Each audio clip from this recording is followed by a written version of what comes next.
자, 그럼 지금부터 제153차 최고위원회를 시작하겠습니다. 먼저 국민의례하겠습니다. 국기를 향하여 주시기 바랍니다. 국기에 대하여 경례.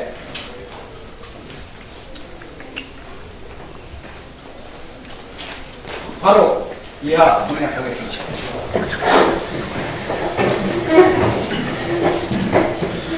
다음은 정동영 대표님의 모두 발언이 있겠습니다.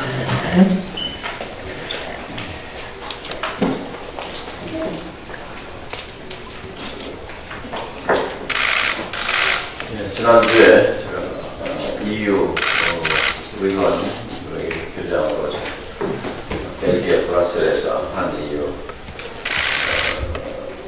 의원 외교회의 한반도 EU의 한반도 관계 대표단과의 회의 참석차 이쪽에서 주제했고요. 어제는 청와대에서 여야 5당 대표 회동이 있었습니다. 언론을 통해서 되게 알려졌습니다만 어제 마침 이 정부의 방한점을 본 시점으로서도 의미가 크다고 생각합니다. 남북관계, 한일관계, 노동, 소상공인 문제 등 여러 가지 주제에 대한 진지한 토론과 함께 특히 선거제 개혁과 개헌에 대해서 뜨거운 토론과 설전이 있었습니다. 이 문제는 이제 3시간 가까운 회동 가운데 2시간 동안 다른 주제로 시간이 많이 갔기 때문에 제가 중간에 얘기를 좀 정치 현안으로 집중합시다라고 제안하면서 마라톤에서 출발점은 별로 중요하지 않다. 마라톤에서는 반환점부터가 진짜다. 그런데 지금 반환점을 돌면서 아직 촛불 집회가 촛불 시위로 머물러 있다. 이걸 촛불 혁명으로 승화시키기 위해서는 제도개혁, 선거제 개혁과 헌법개혁이 필수다라는 말씀을 드리고 대통령께서 힘을 좀 실어주셔야 된다라고 제안을 했습니다. 사실 3년 전 촛불혁명은 4.19보다도 규모가 컸고 또 6월 항쟁보다도 더 컸다고 볼 수 있습니다. 4.19는 내각제 제도혁명으로 이어졌고 6월 항쟁은 대통령 직선제와 소선거구제 그리고 87 체제의 출발로 이어진 반면에 촛불혁명은 아직도 어떤 제도개혁도 이루지 못하고 있습니다. 그런 점에서 만일 선거제 개혁에 성공하지 못한다면 이 정부는 어떤 개혁도 이루지 못한 정부로 남을 것이라는 것을 강조했습니다. 그리고 선거제 개혁은 작년 8월 전당대회 후에 문 대통령이 축하 전화를 했을 때 한 가지만 도와주십시오. 선거제 개혁합시다. 라고 말씀한 데 대해서 화답을 했고 그 화답이 불씨가 돼서 의제화가 됐고 여기까지 왔습니다. 8분 응선을 넘고 있는데 대통령께서 마지막 힘을 좀 실어주셔야 된다. 공수처 얘기는 자주 강조를 하시는데 선거제 얘기는 왜 안 하시는가라고 얘기도 있었습니다.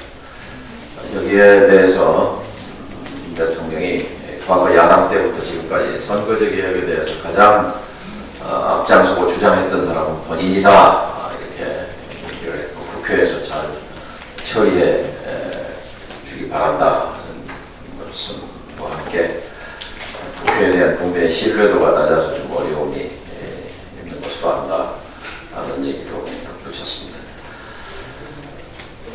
오늘 민주평화당이 이제 다시 회의를 하면 이제 회의에서 강조하고자 하는 것은 바로 이 앞에 민주평화당 소상공인연합과의 약자동맹이라고 지금 슬로건을 내걸고 있습니다만, 이 선거제 개혁은 민주평화당을 위한 것이 아닙니다. 또 뭐 정의당이나 소수 정당을 위한 것이 아니라 우리 사회에 숫자는 많은데, 대의민주주의에서 숫자가 많으면 힘을 가져야 되는데 정치적으로 힘이 없는 소상공인 700만, 그리고 농민, 청년층, 그리고 비정규직 노동자들, 이같이 목소리 없는 다수에게 목소리를 만들어 주자는 것이 선거제 개혁입니다. 이번에 EU를 방문해서도 느낀 것이, 세계적으로 가장 행복도가 높은 나라들, 덴마크, 네덜란드, 핀란드, 스웨덴, 독일, 이런 나라들 다 국민의 민의가 제대로 반영되는, 특히 네덜란드나 벨기에 같은 나라, 또 덴마크 같은 나라는 아예 지역구 국회의원이 없습니다. 정당에 투표한 표를 가지고 의석을 갈라서 다당제를 실현하고 있는데, 그렇게 해도 지역 대표성, 세대 대표성, 계층 대표성이 골고루 잘 대변되고, 특히나 청년층 20, 30대 국회의원이 국회의 40%를 차지하는 아주 젊은 국회를 구성하고 있습니다. 우리나라도 20, 30대 유권자가 36%인데 국회에는 없지 않습니까? 사실상 연동형으로 바꾸었을 때 각 당이 젊은 층의 표심을 잡기 위해서 20, 30대 국회의원을 대거 공천할 수밖에 없는 그런 구조가 되는 것입니다. 민주평화당 없이 선거제 개혁은 여기까지 올 수 없었습니다. 선거제 개혁은 오롯이 민주평화당의 저작권이 있습니다. 민주평화당의 존재 이유는 선거제를 쟁취하는 데 있고, 또 선거제 쟁취와 더불어서 소상공인 연합을 상징으로 하는 약자동맹을 통해서 우리 정치판을 근본적으로 바꾸고자 하는 것입니다. 어제 회의에서도 제가 소상공인 문제와 관련해서 소상공인 기본법 할 수 있는 건데 왜 안 하는가, 지난 연초에 5당이 모두 한 목소리로 소상공인 기본법 하겠다고 소상공인연합 신년회에 가서 목소리 높여서 얘기해놓고 실천하지 않고 있는 그 허언에 대해서 제가 지적했고, 올해 정기국회에서 반드시 소상공인의 법적 지위를 규정하고 국가의 보호 육성 지원을 담는 근거법으로서 소상공인 지원법, 소상공인 기본법 통과를 역사를 했다는 말씀을 드립니다. 예, 마지막으로 민주평화당은 이 정부가 성공하기를 바랍니다. 국민 대다수가 같은 촛불에 의해서 성립한 정부가 이제 다시 출발선입니다.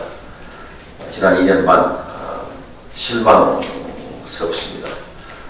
청와대 측은 자화자찬했습니다만 2년 만을 똑같이 되풀이한다면 그 정부를 누가 성공한 정부라고 하겠습니까? 다시 초심으로 돌아가야 합니다. 초심으로 돌아가서 인사 탕평으로부터 시작해야 합니다. 영조, 정조 시대의 성공은 탕평 체계 성공입니다. 내 사람만 쓴다 하는 그런 좁은 인재 등용의 풀을 넓혀서 반대자도 적극적으로 기용하는 탕평의 정신으로 출발을 하기를 바랍니다. 민주평화당은 이 정부가 성공해야 우리 국민이 행복할 수 있다고 보는 차원에서 협조할 건 협조하고, 또 냉정하게 비판할 것은 비판해 가도록 할 것입니다. 감사합니다. 다음은 조배수 원내대표님의 모두 발언이 있겠습니다. 네. 문재인 정부 이제 임기 반을 지났습니다. 제가 지난번에 국정감사에서 노영민 실장한테 이 2년 반 동안 제일 잘한 것은 뭐냐 하니 한반도의 그 전쟁의 위협을 제거한 것이다 이렇게 말씀을 하셨는데요. 그러나 문 대통령 상중에 북한에서 또 미사일을 발사를 했었습니다. 거기에 대해서 그 답변에 대해서 사람들이 다들 과연 노력은 했지만 성과가 없었는데 그걸 또 지적을 왜 하냐 하는 기사에 그런 댓글이 달렸었습니다. 두 번째, 그럼 제일 못한 게 뭐냐에 대해서는 잘 생각이 나지 않아서 머뭇거렸는데 얼마 전에 이제 어저께인가요? 기자회견 하면서 제일 못한 게 일자리이다 이런 얘기를 했습니다. 경제가 정말 어렵습니다. 지금 실제로 현장에 가보면 그 소상공인 정말 죽지 못해 사는 그런 상황이고 그리고 허덕이고 있습니다. 또 마침 오늘 아침에 9시 10분에 소상공인 기본법 제정을 위해서 기자회견을 했습니다. 소상공인 지원에 관한 법들은 많습니다. 그런데 소상공인들 기본법, 소상공인들 그 정의, 그리고 지위, 그리고 국가의 지원, 보호 요소에 관한 기본법은 여태까지 없었습니다. 이 부분에 대해서 많은 정당들이 약속을 했지만 아직도 지금 처리가 잘 되지 않고 있습니다. 그런데 중요한 것은 이 제정되는 것이 문제가 아니라 어떤 내용으로 제정되느냐 그것이 문제입니다. 소상공인들이 원하는 내용으로 지금 일설에 가면 지금 저도 발의를 했습니다. 그래서 전부 6개가 발의가 돼 있는데 이 대안을 이제 정부 차원에서 대안을 마련해서 지금 이제 표안이 되어 있고 그래서 검토 단계로 지금 알고 있습니다만 그 내용이 소상공인들이 원하는 내용이 아니라는 그런 우려가 있습니다. 이번 주부터 이제 상임위에서 법안 심사를 들어가게 됩니다. 그래서 이 부분에 있어서 전부 다 우리 국회 정당들이 소상공인들이 원하는 내용의 소상공인 기본법을 제정하도록 촉구를 합니다. 그리고 또 지금 전두환 전 대통령이 자기 건강을 이유로 재판 출석을 회피하면서 그러나 또 골프장에 가서 아주 건강한 모습으로 라운딩을 하는 것이 포착이 됐습니다. 많은 국민들이 분노를 느꼈습니다. 언제까지 우리 국민들이 전두환 전 대통령의 국법 유린을 보고 있어야 합니까? 사법부를 농단하고 납세 의무를 회피하는 전 대통령은 자신을 취해복권으로 생각하는 것 같습니다. 당장 구속시켜서 법의 엄정함을 보여야 합니다. 헌정질서 파괴 범죄의 공소시효 등에 관한 특례법이 있습니다. 이 법에 따라서 전두환 전 대통령은 처벌받아야 됩니다. 특례법은 95년에 제정되어서 이 전 대통령이 저지른 헌정 파괴와 민간인 학살 범죄의 공소시효 문제를 제기할 수 없습니다. 신고부 내란 사건의 범죄의 종료일은 비상계엄의 해제 시점인 1981년 1월 24일이므로 공소시효의 완료일은 96년 1월 23일이기 때문입니다. 그러나 특례법 제3조 2호에 보면 집단 살해죄의 방지와 처벌에 관한 협약에 구정된 집단 살해에 해당하는 범죄에는 공소시효를 적용하지 않는다고 했습니다. 유엔의 집단 살해죄의 방지와 처벌에 관한 협약에는 집단 살해를 범하기 위한 공동모의, 집단 살해를 범하는 것에 직접 또는 공연한 교사, 집단 살해 미수, 집단 살해 공범은 처벌하도록 되어 있습니다. 작년에 김용장 전 미군 정보부대 정보관은 전 씨가 1980년 5월 21일 정오를 전후해서 광주 K-57 제1 전투비행단 비행장에 헬기를 타고 도착해서 정호영 당시 특전사령관과 이재호 당시 505 보안부대장 등 극소수 인물과 비밀회의를 한 다음 광주 시민에 대한 사살이 시작됐다는 증언을 했습니다.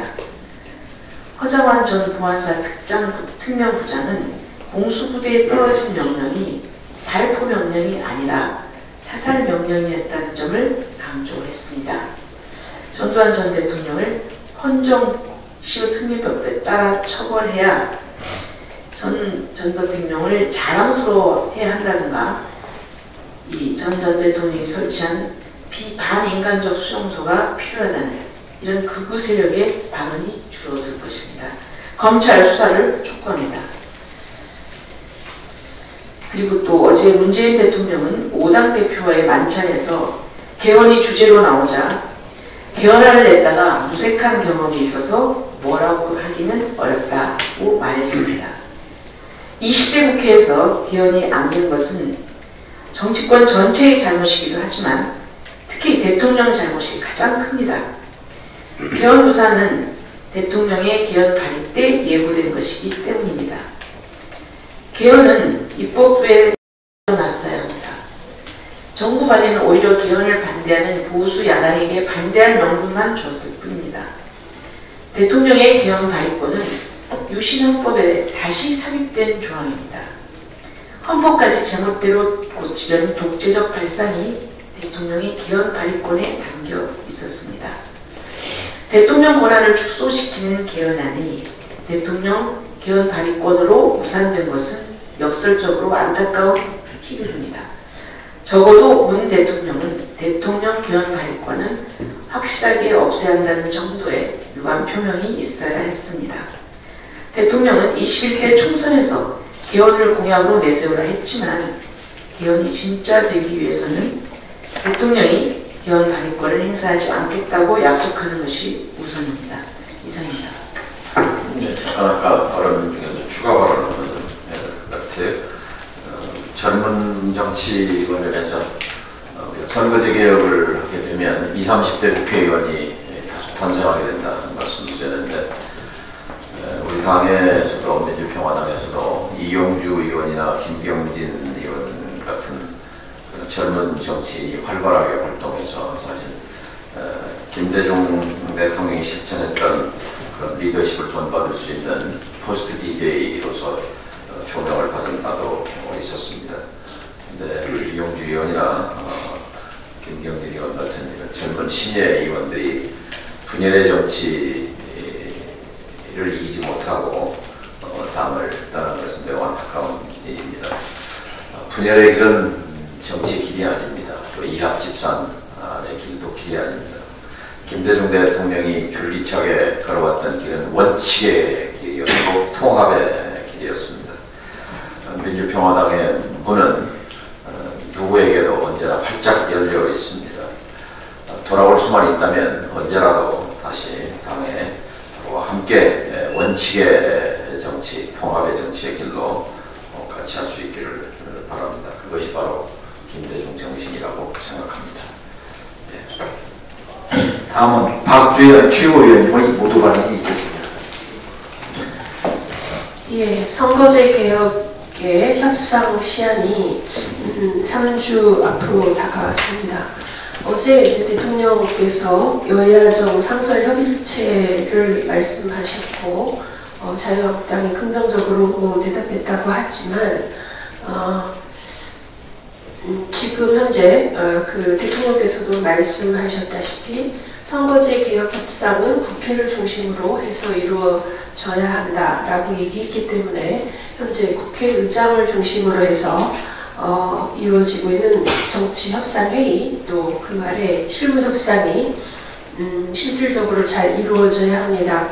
국회 내에서 원내 교섭단체 중심으로 3+3 협상이 이루어지고 있지만 거기에 이제 바른미래당의 오신환 원내대표가 자유한국당과 사실상 같은 의견을 갖고 있어서 그 3+3을 통해서 선거제 개혁과 검찰 개혁안이 합의가 되기에는 뭐 난망하다라고 봅니다.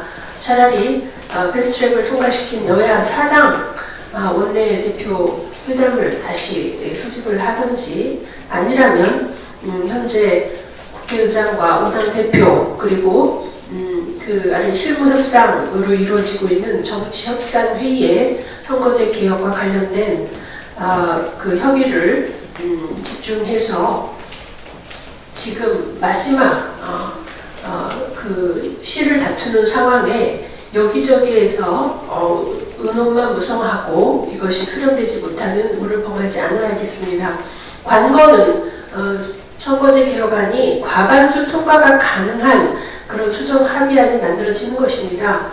그 부분에 대해서 자유한국당이 만약 선거제 협상에 함께 한다면 그 자유한국당 입장에서도 작년 12월 15일 5당 간 합의에서 본인들이 자유한국당에 집어넣었던 선거제 개혁과 동시에 문건호 대통령제 논의를 시작한다라는 그 명분을 챙길 수가 있는 것이고, 그리고 문건호 대통령제로의 개헌은 정세균, 문희상 국회의장도 천명을 했고 주장을 하는 바이고, 어제 청와대 회담에서 대통령께서도 그 부분을 내년 총선 공약으로 제시해서 민의에 따르는 방식이면 가능하지 않겠느냐라는 그런 긍정적인 말씀을 하셨기 때문에 지금 자유한국당이 선거제 개혁 협상에 들어오면서 문건호 대통령제를 더불어민주당과 나머지 당들이 그 논의를 받는 형식으로 진행되는 것이 가장 바람직하다고 생각합니다.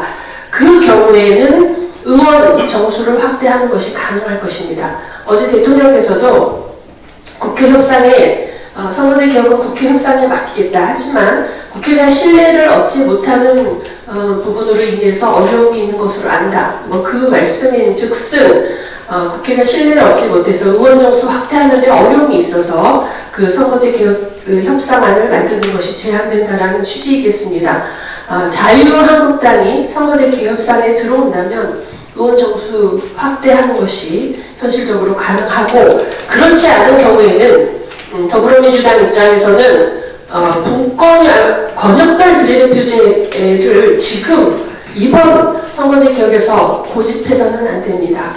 그리고 정의당의 입장에서도 지역구 축소를 나무라라하고 비례대표 확대만 초점을 맞추게 되면 실제로 과반수 통과를 할 수가 없습니다. 현실을 인정해야 합니다. 따라서 협상안으로서 300인을 유지하면서 전국 단위로 연동형을 선택하고, 그리고 240대 60으로 4대1 비율로 하되 13석이 줄어드는 의석수에 대해서는 지역구 획정 조항에 낙후도 같은 약간의 그 선거법 개정을 통해서 헌재의 인구편차 2대1이라는 결정을 무력화시키고 독일과 같은 3대1 정도의 인구편차를 기준으로 해서 지역구를 조정한다면 13석이 줄어드는 것이 대도시를 중심으로 해서 줄어들고 지방과 농촌의 의석수가 줄어드는 이 부분을 최소화할 수 있을 것입니다. 현재 언론인들 사이에서도 240대 60 안이 현실적인 안으로서 거론이 되고 있다고 하는데, 가장 바람직한 것은 현재 지역구 수를 그대로 유지한 채로 4대1로 돌려서 하는 제가 제출한 316석 아니고 심상정 의원이 지금 10% 증원을 얘기하는데 30석은 아니고 제 안처럼 16석을 증원하는 것을 관철할 수 있기를 소망하지만, 그렇지 않은 경우에도 반드시 3주 안에 실질적으로 과반수 통과가 가능한 수정 합의안을 자유한국당을 포함한 혹은 자유한국당을 제외한 나머지 4당 간에 합의가 이루어져야만 합니다. 그래서 이 부분에 민주평화당 입장에서는 정동영 대표님이 지금 정치협상 회의에 참석하고 계시고 제가 실무협상에 참석하고 있는데, 이 부분에서 한치의 오차도 없이 협상이 이루어지도록 그렇게 하겠습니다.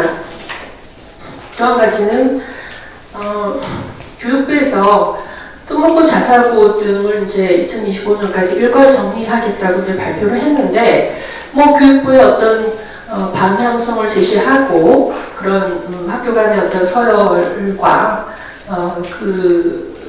잘못된 특성화고를 정리하겠다. 특성화고가 아니죠. 네. 원래 특성화고로 시작했지만 학교로 변절된 이런 부분을 정리하겠다 하는 방향에 대해서 동의를 하지만, 이번 조국 사태에서 국민들이 요구했던 것은 당장의 입시 제도에서 공정성을 확보해달라는 것이었습니다. 학교 서열, 고등학교 학교 서열을 정리하는 것이 제1의 과제가 아니고, 지금 당장 말도 안 되는 수시학종을 빨리 없애라, 당장 없애라, 이런 요구였습니다. 여론조사에서도 아주 극명하게 나타납니다. 정시를 현재 30%를 목표로 하고 있는데, 정시를 최소한 50% 이상으로 확대해야 한다라는 의견이 무려 74%입니다. 정부는 학부모와 학생을 마치 아무런 입시제도에 대해서 내용을 잘 모르는 그런 문맹으로 여기시면 안 됩니다. 교사와 교육부가 입시를 가장 잘 알고 있다는 착각에서 벗어나야 합니다. 그래서 당장 이 국민들이 오랫동안 헬조선의 원인으로 생각해왔던 잘못된 입시제도, 금수저 전형, 또 그거에서 파생된 채용, 금수저 채용, 이런 문제를 이번 기회에 바로 잡아야 하고, 헛다리 짚지 말고 곧바로 11월에 발표하는 입시제도 개혁 안에서 반드시 정시 확대를 국민 여론에 따라서 최소한 50% 이상으로 확대하는 결정을 해야 할 것입니다. 그리고 민주당의 정책연구원에서 모병제를 끄집어낸 것은 이번 조국 사태에서 국민들이 바라는 그런 공정사회의 방향과는 거리가 멉니다. 지금 현재 국민의 52.5%가 모병제에 반대하고 모병제를 찬성하는 국민은 33%에 불과한 것으로 나타나고 있습니다. 여전히 군대 가는 데 있어서 또 금수저 입대 입영의 문제가 여전히 존재하는 상황에서 섣불리 모병제를 끄집어내기보다는 사병 월급을 현실화하는 것부터 먼저 하시기 바랍니다. 이상입니다. 다음은 김종구 지구위원님의 모두 발언이 있겠습니다. 그동안 의회 정치를 보면서 호남인을 대변할 의회 정치가 없어서 복원이 시급하다는 생각이 듭니다. 호남인을 출신이 인구 재경 약 1200만 명, 형 유권자는 430만 명으로 전체 인구의 30% 이내로 추정되고 있습니다. 20대 국회에서 사물 오열된 호남 정치인들은 1955년 이후 민주화와 개혁을 이끈 역사의 뿌리를 망각하고 원내 교섭단체 하나 제대로 꾸리지 못하고 있습니다. 호남민의 민의를 의회 정치에 제대로 전달하고 있는지 묻지 않을 수 없습니다. 21대 국회의원 선거가 5개월 앞으로 다가왔지만 그 누구 한 명 반성과 참여하는 모습이 없이 생명 연장을 위한 몸부림만 치고 있는 모습이 안타까울 뿐입니다. 제3지대 신당 만든다는 모습은 국민들에게 어떻게 비춰졌을까요? 정치는 명분 싸움입니다. 그 명분에 생명 연장이라는 사욕이 들어간다면 국민들은, 호남인들은 단호히 해초를 들 거라고 생각합니다. 민주평화당은 무엇을 지키기 위해서 바른미래당에 합류하지 않았습니까? 민주개혁 세력이 일부 보수 세력과 함께 할 수 없어서 햇볕 정책과 남북 평화를 지키기 위해 애로운 길을 걷고 있습니다. 옛 동지들이 총선을 앞두고 하나 둘 함께하는 그림을 갖춰가고 있습니다. 내가 들고 있는 작은 기득권이 있다면 모두 내려놓고 호남인들의 민의를 의회 민주주의에 전달해야 한다는 대명제를 위해 힘을 모아야 할 따위입니다. 우리 민주평화당도 예외는 아니라고 생각합니다. 이상입니다. 그리고 모두 발언을 모두 마치고 비공개 회의로 전환하겠습니다.